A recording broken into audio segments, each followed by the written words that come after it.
अघिल्लो सदनले बुझाएका कयौं भ्रष्टाचारका काण्डहरू काँधमा बोकेर हामी हिँड्नु परेको छ। त्यसको निराकरण गर्नु पर्दाखेरि यहाँ एउटा दलको नाम आयो भने अर्को दलले विभिन्न बहानामा बार्गेनिङ गरेर त्यसलाई विषयान्तर गर्न खोज्ने हो कि भन्ने आशंका पैदा भएको छ। एउटा विषय उठ्छ, त्यसपछि त्यो विषय सेलाउँछ, अर्को विषय उठ्छ। कता कता आशंका पैदा भएको छ। मैले भनेको थिएँ कि कहीँ पुराना राजनीतिक दलहरू एक अर्काको पोल खुल्ला भनेर आत्तिएका त छैनन्, विषयान्तर गर्न लागिरहेका त छैनन्। हामीलाई डर भएको छ। नेपाली जनताले नयाँ म्यान्डेट दिएर पठाएको राजनीतिक दलका रूपमा हामी पुराना माननीयज्यूहरूबाट सिक्न चाहन्छौँ, बुझ्न चाहन्छौँ। तपाईँको राजनीतिक लडाईँ र तपाईँको राजनीतिक इतिहासको मानमर्दन गर्ने हाम्रो ध्येय कहीँ पनि छैन। कुन सङ्घर्षले तपाईँले आज यो दिन ल्याउनु भएको छ? हामी त सजिलै राजनीतिमा आयौँ। साँच्चै भन्नुपर्दा हामीलाई राजनीतिमा त्यो सङ्घर्ष गर्नु परेन। तपाईँहरू त राज्यले लखेटेको, राज्यले मार्छु भनेको, भूमिगत बस्नु परेको, जेल जीवन बिताउनु भएको त्यति ठुलो सङ्घर्ष गरेर तपाईँहरूले यहाँ ल्याउनु भएको छ। हामीलाई गर्व छ तपाईँहरूप्रति। तर गर्व गर्न लायक, तपाईँको इतिहासमा गर्व गर्न लायक वर्तमान भइदियोस् भन्ने मात्र हाम्रो चाहना हो। एकअर्का प्रतिको वैमनस्यता, एकअर्का प्रतिको तिक्तता सम्मानित सदनमा तपाईँहरू उखिरहँदा हामी के हेर्ने? मुस्कुराउने कि ताली पड्काउने कि ढ्याप गर्ने कि मुख छोप्ने?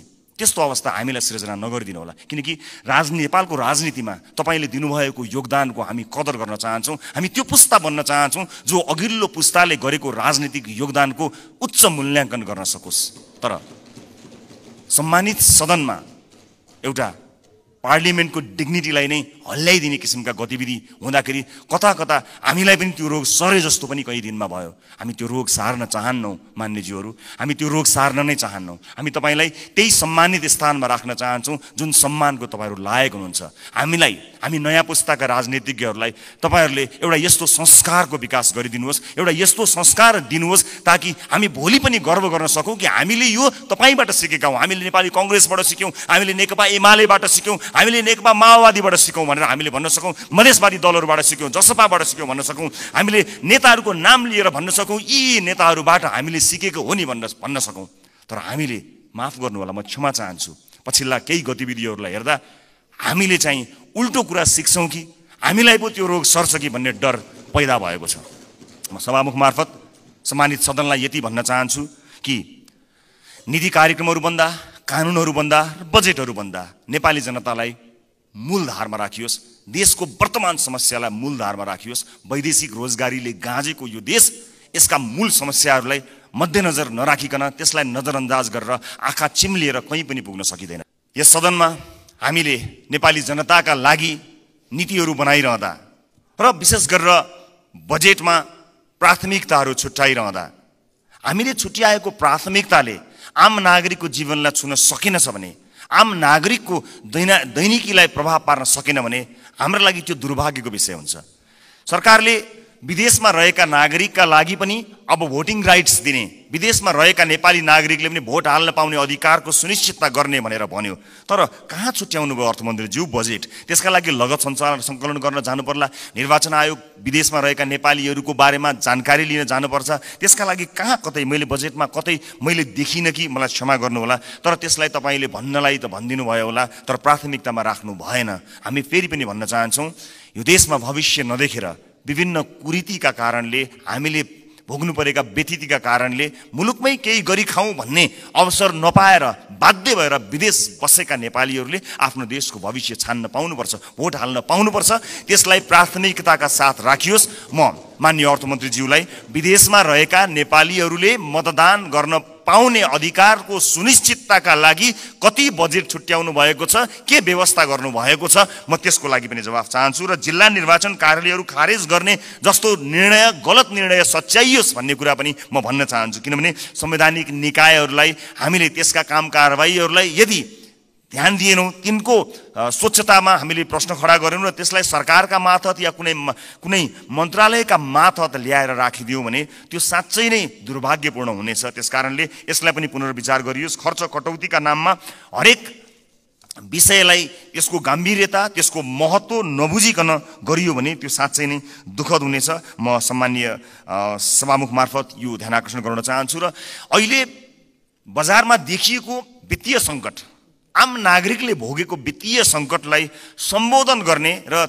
त्यसमा उत्साह छर्ने किसिमका कुनै पनि कार्यक्रमहरू हामीले देख्न सकेनौँ। आज एकपछि अर्को सटरहरू बन्द भएका छन्।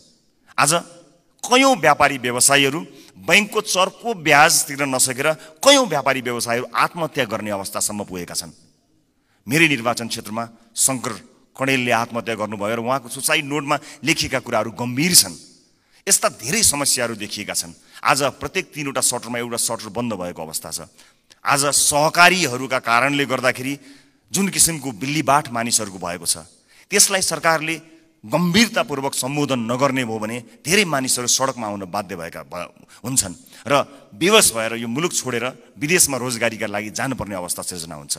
अनि विदेशमा रोजगारीका लागि जानु पर्दाखेरि विदेशमा भएका हाम्रा राजदूतावासहरूको संयन्त्रले लाखौंको संख्यामा भएका नेपाली नागरिकहरूलाई सम्बोधन गर्नै सक्दैन। यहाँ केही गरौँ भन्दा गर्न पाएका छैनन्। देशै छोडेर जाँदा परदेशमा पनि दुःख पाएर बसेका छन्। मुलुकको समाजको वास्तविक समस्यासँग हाम्रो नीति, हाम्रो बजेट, हाम्रो कार्यक्रम कसरी अलग हुन सक्छ? सभामुख महोदय, समाजको चरित्र भन्दा, समाजले भोगेको पीडा भन्दा हामीले यहाँ गर्ने डिस्कसन, तपाईँ हामीले गर्ने संवाद कसरी फरक हुन सक्छ? सभामुख महोदय, समाजले भोगेको पीडालाई मलम लगाउन नसक्ने गरी हामीले गर्ने संवादको के अर्थ हुन्छ? सभामुख महोदय, त्यसकारणले म विनम्रतापूर्वक अनुरोध गर्न चाहन्छु सभामुख महोदय मार्फत कि नेपाली जनताको पीडालाई, नेपाली जनताले आज भोगेका समस्याहरूलाई त्यसलाई महसुस गरेर, त्यसलाई लिपिबद्ध गरेर हामीले बजेटमा ध्यान दिनुपर्छ। र अन्त्यमा आगामी वर्षका लागि हामीले यसो गर्न सक्छौँ कि सानो एउटा सुझाव सहित म बिदा माग्छु। बजेट बन्नुभन्दा 4-5 महिना अगाडि हरेक राजनीतिक दलका अझ विषय विज्ञहरू छन् भने उनीहरूलाई सहभागी गराएर प्राथमिकताका क्षेत्रहरू छुट्याउँ। कुनै पनि राजनीतिक दलले भोट माग्दाखेरि शिक्षा गुणस्तरीय र स्वास्थ्य आम नागरिकको पहुँचमा भनेर हामीले भोट मागेका हौँ नि। हाम्रो घोषणापत्रमा, हाम्रा वाचापत्रमा बाकाइदा लेखिएको छ नि। नेपालको संविधानले पनि त्यो अधिकारलाई सुरक्षित गरेको छ नि। भनेपछि के सत्तापक्ष के विपक्ष कसैको विमति होला र?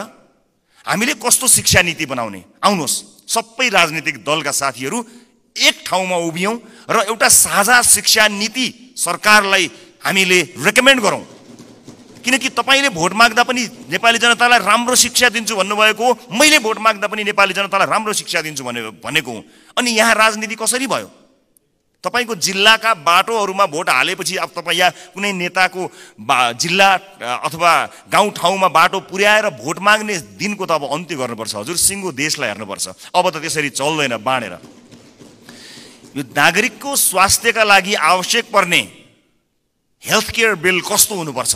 सबै राजनीतिक दलका 101 छानेर एक ठाउँमा बसौँ बजेट बन्नुभन्दा करिब 4-5 महिना अगाडि र हामी साझा अवधारणा बनाऊ र त्यसमा एउटा कमन कमिटमेन्ट गरौँ। त्यसलाई सरकारको शिक्षा नीति बनाऊ। कोही विपक्षमा हुने छैनन् किनकि सबैको अपनत्व हुनेछ। त्यसैगरी स्वास्थ्यका विषयमा कुराकानी गरौँ, अफोर्डेबल हेल्थ केयरका बारेमा हामी कुराकानी गरौँ र सबै दलका माननीयहरू अझ विषय विज्ञहरूलाई राखेर र आवश्यक परे नागरिक समाजबाट पनि विषयमा विज्ञता हासिल गरेका मानिसहरूलाई ल्याएर यो देशको स्वास्थ्य नीति कस्तो हुन्छ भन्ने कुरामा बहस गरौँ। 5 महिना अगाडि बहस गरौँ र त्यस बहसबाट निस्किएको निष्कर्ष, चाहे त्यो मुखमा त्यो निष्कर्ष निस्किएको भोलिपल्ट सरकार ढलोस्, जसुकैको सरकार बनोस्, सत्ता पक्ष प्रतिपक्ष बनोस्, प्रतिपक्ष सत्ता पक्ष बनोस्, तर त्यो नीति फेल हुनु भएन। यदि नेपाली जनतालाई हामीले हृदयमा राखेका हौँ, साँच्चै नै यो देशको मुहार फेर्नका लागि यहाँ आएका हौँ भने यो काम गरौँ। होइन आफ्नो र आफ्नाका मुहार फेर्न आएको हो भने यसै गरी चलाउँ, 5 वर्ष बिताउँ, तर हामी चाहिँ अनुहार देखाउन लायकका हुने छैनौँ। देशको मुहार जस्ताको तस्तै, तर राजनीतिज्ञको मुहार कति धेरै चम्किलो भएको छ हेर्नुहोस् त। किनकि हामीले जनताका मुद्दालाई चुनावका बेलामा मात्र सम्झ्यौँ, चुनाव पछाडि बिर्स्यौँ। म सम्पूर्ण माननीय सदस्यहरूलाई सत्तापक्ष प्रतिपक्ष जहाँ रहनु भएको छ म सबैलाई विनम्रतापूर्वक अनुरोध गर्न चाहन्छु। नागरिकता विधेयकमा पनि हामीले भन्न खोजेको त्यही हो। ओनरसिप यहाँ छलफल हुन पाएको भए सम्भवतः त्यसमा भएका बुँदाहरूमा अथवा छुटेका विषयहरूमा छलफल गर्न सकिन्थ्यो। यहाँ भएका कुनै पनि दलका मान्य सदस्यहरूले नेपाली नागरिकले नागरिकताबाट वञ्चित हुनु परोस् भन्ने कुरामा मत हाल्नै सक्नुहुन्न। कसले सक्नुहुन्छ र?